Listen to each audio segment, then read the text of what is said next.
Hey all, so we're in this series called Don't Waste Your ISO, and in my last midweek reflection I reflected on how even though we all face different battles, the reality is we all have battles we're in.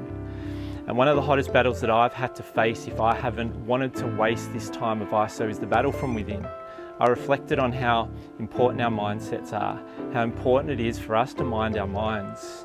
So this week I want to chat about how important our words are in this battle that we have with ourselves if we don't want to waste this time of ISO. Sociologists reckon that the average human speaks about 5,000 words a day, and I could do a whole other reflection about the words that we speak to others and whether our words are putting courage into others or taking it out, building others up or tearing them down. Like the book of Proverbs tells us, words can either kill or give life. They're either poison or fruit. It's our choice. The words that we speak are just so important. But let me ask you an equally important question that I've been asking myself a lot in ISO. And that is, how do you speak to yourself? What's your own internal dialogue like? Because what I noticed in the first round of ISO in particular, and God's really been challenging me with this in the second round of isolation, is that so often my own self-talk is just so negative. Like so often I just get sucked into this vortex, and the way I speak to myself is shocking.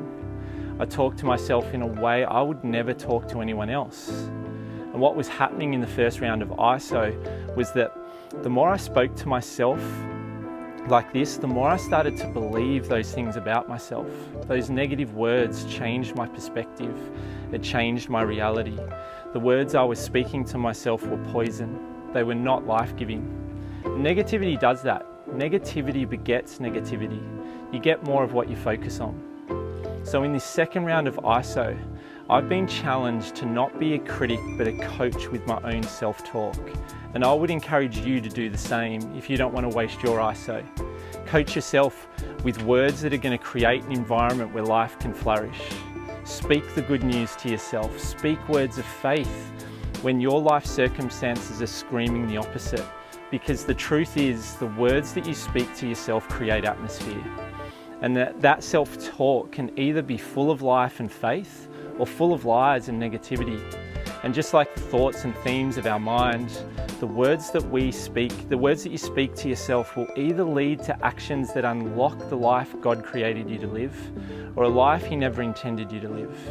Our thoughts, our words, our actions, they are just so closely related. Our thoughts corrupt our language, but our language also corrupts our thoughts. And it is then from these thoughts and words that our actions flow. Your thoughts, your words, they're going to create your perspective in this time of ISO. And your perspective is your reality. And this reality will then dictate how you live. Our thoughts, our words, they really do matter. We have to start allowing Christ's thoughts to shape ours.